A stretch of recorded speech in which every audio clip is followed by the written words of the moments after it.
Hi friends, ఇవాళ మరొక స్టోరీతో మీ ముందుకి వచ్చేసాను. నా పేరు సరిత. నేను ఒక మంచి కంపెనీలోని జాబ్ చేస్తున్నాను. అయితే మాకు కంపెనీలో మీటింగ్ అవ్వడం వల్ల నేనైతే నా ఫ్రెండ్ పుట్టినరోజుకి వెళ్ళకుండా ఉండిపోదాం అనుకున్నాను. మేమిద్దరము చిన్నప్పటి నుంచి ఒకే స్కూలు కాలేజీలో చదివాము. జాబుకు మటుకు వేరేగా అయిపోయాము. తను వేరే కంపెనీ, నేను వేరే కంపెనీలోని జాయిన్ అవ్వాల్సి వచ్చింది. అయినా మేము ఎప్పుడు ఫోన్ మాట్లాడుకుంటూ ఉంటాము. వారము సెలవుల్లో కలుస్తూ ఉంటాము. హోటల్కి వెళ్ళి చక్కగా ఫుడ్ అది తినేసి ఎంజాయ్ చేసుకుంటూ సరదాగా ఉంటాము. నా ఫ్రెండ్ పేరు సునీత. ఇద్దరికి ఎస్ అనే అక్షరం వచ్చింది. మా స్నేహం కూడా అలాగే ఉంటుంది. మేమెప్పుడు విడిపోకూడదు అని అనుకుంటాము, కలిసి ఉందామని అనుకునేవాళ్ళం. అలాగే సునీత పుట్టినరోజు నాడు నన్ను రమ్మని మరీ పిలిచింది. అయితే నేనైతే తన పుట్టినరోజు నాడే నాకు ఆఫీస్లో మీటింగ్ అయిన వల్ల నేనైతే రావడం అవ్వదు అనేసి అన్నాను. మనం ఎప్పుడు కలుస్తాము కదా, ఈసారి బర్త్డేకి అయితే నాకు అవ్వదు అనేసి చెప్పాను. దానికి సునీత, లేదు, నేను ఎవరిని పిలవలేదు, నిన్నే పిలిచాను. నువ్వు వస్తే కేక్ కటింగ్ చేస్తాను, లేకపోతే లేదు అని చెబుతుంది. మళ్ళీ మనం కలిసినప్పుడే కేక్ కటింగ్ చేసుకోవచ్చు అని నా స్నేహితురాలు అంది. సరే, చివరికి ఏమి చేస్తాము, నాకు మీటింగ్ అది అయ్యేసరికి 10:30 దాటిపోయింది. తనకి నేను ఫోన్ చేశాను. ఇప్పుడు 10:30 అయ్యింది, వస్తున్నాను అని చెప్పాను. అయితే నా స్నేహితురాలు, సరే అయితే ఇక్కడ అంతా ఏర్పాట్లు అయిపోయి కేక్ కూడా పెట్టాను, నువ్వు వచ్చేకే కేక్ కటింగ్ చేద్దాము అనేసి అంటుంది. సరే అనేసి నేను బండి తీసుకొని బయలుదేరుతున్నాను. ఈలోగా మధ్యలోని గిఫ్ట్ కొందామని ఒక బొకే కూడా కొని తీసుకెళ్ళాను. అయితే ఉరుములు అవి అయితే బాగా ఎక్కువగా వస్తూ ఉన్నాయి. అయితే త్వరగా తన ఇంటికి వెళ్ళాలి, అరగంటలో వెళ్ళిపోవచ్చు అనుకున్నాను. అలాగే బండి తీసుకొని బయలుదేరాను. నా వెనక్కి అయితే ఏదో ఒక ఆకారము రావడం ప్రారంభించింది. కొద్దిగా తోవ వచ్చే వరకు ఏమీ లేదు. తర్వాత ఒక ఆకారం కనిపించింది. ఆ ఆకారం అయితే నా స్నేహితురాలు నించుంటే నీడ ఎలా కనిపిస్తుందో అలాగే ఉంది. అయితే నేనైతే వెనక్కి అయితే చూడలేదు. ఈ టైంలోని 11:15 అవుతుంది కదా, ఈ టైంలో చూడకూడదు అని అందులోని చుట్టూ ఇటు అటు మొక్కలే ఉన్నాయి. మధ్యలో మళ్ళీ ఉరుములు కూడా బాగా విపరీతంగా వస్తున్నాయి. ఉరుములు అయితే నన్ను వెళ్ళొద్దు అన్నట్లుగా సౌండ్ వస్తున్నాయి. అయినా నేను పట్టించుకొనే లేదు.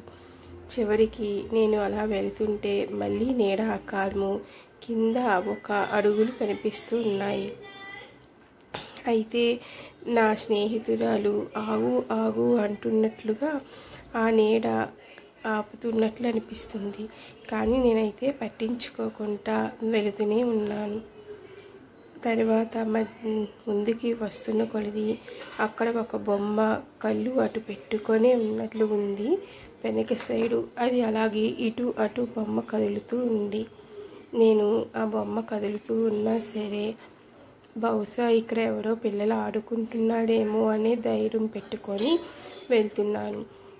ఇలా సైలెంట్గా వెళితే ఇలాగే జ్ఞాపకాలు వస్తాయి అని నా స్నేహితురాలు నేను కలిసి సరదాగా ఉన్నవన్నీ గుర్తు తెచ్చుకుంటున్నాము. అయితే ఒకసారి ఏమైందంటే, మేమిద్దరూ చదువుకుంటున్నాము.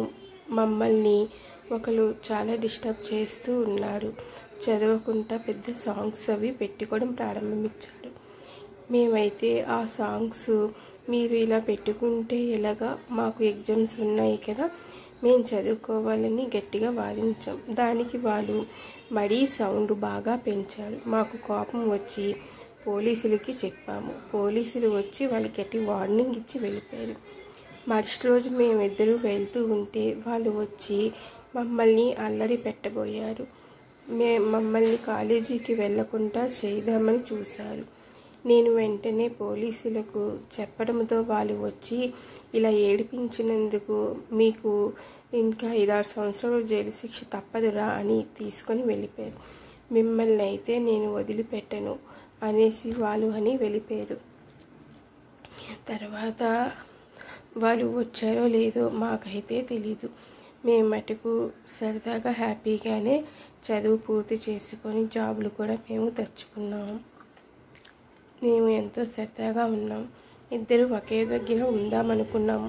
కానీ తను వెళ్ళే రూటు వేరు, నేను వెళ్ళే రూటు వేరు, చాలా దూరముగా ఉంటుంది. అందుకు వెళ్ళలేదు. ఈలోగా అక్కడ తన స్నేహితురాలు ఉయ్యాల ఊగుతూ చూస్తూ ఉంటుంది. అయితే తను చూడడానికి చాలా పొడవుగా ఆ ఉయ్యాల ఊగుతున్నప్పుడు మీద చెట్టు కొమ్మ కూడా ఉండదు. అయినా సరే అక్కడ ఉయ్యాల ఊగుతూ కనిపిస్తుంది. అయితే లోన తన బాడీ మటుకు ఉంటుంది. అక్కడ కేక్ కూడా బాగా ఇదైపోయి ఉంటుంది. తను స్నేహితురాలిని మొదట చెప్పాము కదా, కొంతమంది దొంగలు పేచి పెడితే పోలీసులకి చెప్పారని. వాళ్ళు వచ్చి ఆ అమ్మాయిని చంపేస్తారు కోపంతో. ఎందుకంటే వాళ్ళు జైలుకి వెళ్ళిన వల్ల వాళ్ళ తల్లిదండ్రుల దగ్గర పడిపోయి అందరూ వాళ్ళని అవహేళన చేసేవారు. అది తట్టుకోలేక వాళ్ళ తల్లిదండ్రులు ఆత్మహత్య చేసుకున్నారు. అలాగే మరొకరు వాళ్ళ చెల్లికి కూడా వాళ్ళ భర్త తగిలేస్తాడు. ఇలాంటి వాళ్ళని పెళ్లి చేసుకొని కాపురం చేస్తే ఇంకా నా భవిష్యత్తు ఏముంటుందని తగిలింతో తల్లి చెల్లెలు కూడా తట్టుకోలేక చనిపోతుంది. వీళ్ళు జైలు నుంచి వచ్చిన రోజే ఈ అమ్మాయి పుట్టినరోజు. తెల్లవారి ఇంటికి వెళ్ళి చూసేసరికి వాళ్ళు జైలు నుంచి వచ్చిన వాళ్ళ కుటుంబాలు ఒక్కరు కూడా క్షేమంగా ఉండరు. మరొకరు నువ్వు ఇంటికి రావద్దు రాపో అని తగిలేస్తారు. అలాగే మరొకరు కూడా ఇంటికి రానివ్వరు. అయితే వీళ్ళు నలుగురు కలిసి మన భవిష్యత్తు నాశనం చేసిన వాళ్ళని బతకనివ్వకూడదురా అనేసి అంటారు. అయితే వీరి సంగతి తెలుసుకోవాలనేసరికి సునీతది తెలుసుకుంటాడు. అప్పుడు సునీత దగ్గరికి వెళ్ళి తను మాటలు ఆడనే లేదు, అయినా సరే చంపేస్తారు. దానితో తన ఆత్మ బయటికి వస్తుంది. వచ్చాక మిమ్మల్ని చంపేస్తానురా అని అంటారు. ఎందుకు చంపుతావు? నీ వల్ల మేము ఎన్నో కోల్పోయాము. మా జీవితమే నాశనం అయిపోయింది. అలాంటప్పుడు మిమ్మల్ని ఎలా బతికిస్తాము అనేసి అంటారు. దానితోని తను బాధతో ఉండిపోతుంది. నీ స్నేహితుని కూడా చంపేస్తాము, ఇద్దరు కలిసి ఉయ్యాల ఊక్కొని ఉండురు అనేసి అంటుంది. నా స్నేహితురాల జోలికి వెళితే మిమ్మల్ని అయితే వదిలిపెట్టను అనేసి అంటారు. సరే చూసుకుందాము అనేసి అంటారు. అయితే మిమ్మల్ని ఇప్పుడే చంపేస్తాను అని తను వెళ్ళి పట్టుకోబోతే పట్టుకోలేకపోతుంది. అయితే నా స్నేహితురాలను ఇక్కడికి రాకుండా చేయాలని అక్కడి నుంచి తను వెళ్ళి తన స్కూటీ మీద వస్తూ ఉన్న తన స్నేహితురాల్ని ఆపడానికి ఎంతో ప్రయత్నిస్తుంది. ముందుకి బొమ్మ షేపు పెట్టి జరిపించుదామని బొమ్మని కూడా అలాగే జరిపిస్తూ ఉంటుంది. ఆ బొమ్మ పడుకొని ఇటు అటు తిరగడం, కింద అడుగులు, వెనక్కి నేర ఏవి చూపించినా సరే తనకి అర్థం కాక వెళ్ళిపోయింది. ముందుకి వెళ్తూనే ఉంది. ఈలోగా బొమ్మలేసి కూర్చుంటుంది. అది చూసినా సరే తన స్నేహితురాలు పట్టించుకోకుండా వెళ్ళిపోతుంది ఇంటికి. వచ్చి చూసేసరికి అక్కడ చనిపోయి ఉన్న తన స్నేహితురాల్ని చూస్తుంది. అయితే తన స్నేహితురాలు చనిపోవడం చూసి తట్టుకోలేక నేను కూడా నీ దగ్గరికి వచ్చేస్తాను, నువ్వు లేనిదే నేను ఉండలేను, మనము ఆత్మలుగా అయినా ఉందాము అనేసి అనుకుంటుంది. ఈలోగా స్నేహితురాలు ఉయ్యాలూగుతూ కనిపిస్తుంది. అక్కడ వెనక్కి చూసి తన స్నేహితురాలి దగ్గరికి వస్తుంది. ఈలోగా విపరీతంగా ఉరుములు ఎక్కువయ్యి వర్షం పడుతూ ఉంటుంది. తన స్నేహితురాల్ని పట్టుకుందామని చూస్తే పట్టుకోలేకపోతుంది. ఈలోగా తనని చంపడానికి వీళ్ళు కూడా వస్తారు. పారిపో, నేను నువ్వు రాకుండా ఉండడానికి వెనక్కి నీడగా కనిపించాను, ముందుకి బొమ్మగా కూడా చేశాను. అయినా సరే నువ్వు మటుకు వచ్చేసావు అంటే, ఒకవేళ నువ్వు ఆత్మగా అయ్యి ఇలా చనిపోయావని తెలిస్తే అక్కడే నేనే చనిపోతాను. ఇంతవరకు నేను బతికి ఉండేదాన్ని కాదు. నువ్వు లేనిదే నేను కూడా లేను. మనమిద్దరము చిన్నప్పటి నుంచి కలిసిమెలిసి పెరిగాము. చివరికి చావులో కూడా మనం ఒకటి అవుతాము. నీ దగ్గరికి నేను వచ్చేస్తాను. ఆత్మగా మనము ఇద్దరు కలిపి ఇక్కడ ఉయ్యాలు ఊగుదాము అనేసి అంటారు.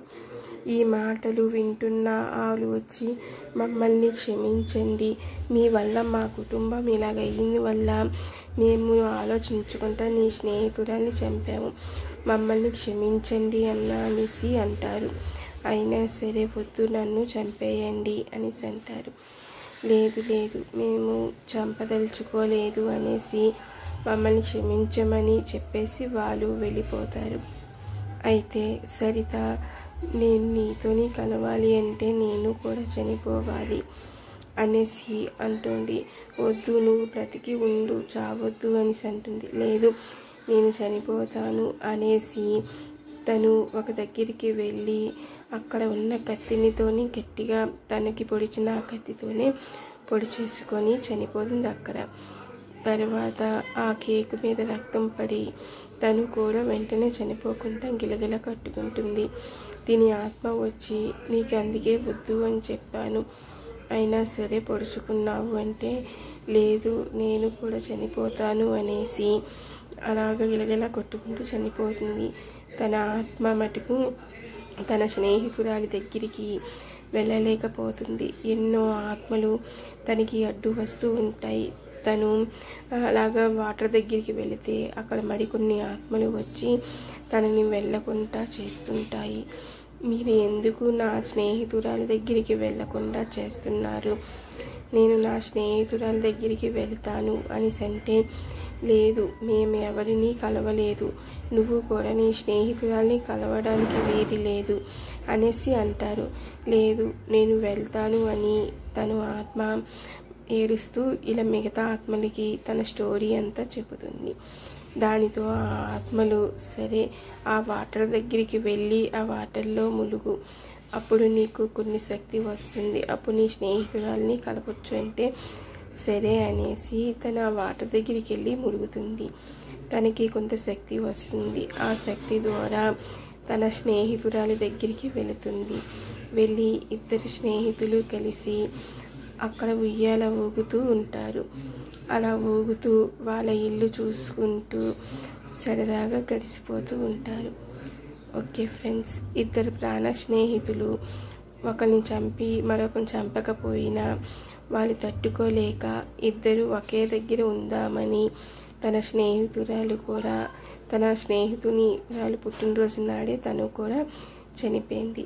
ఇద్దరు కలిసి ఆత్మలుగా మారి ఆ ఇంటి ముందే ఉయ్యాల ఊగుతూ వాళ్ళ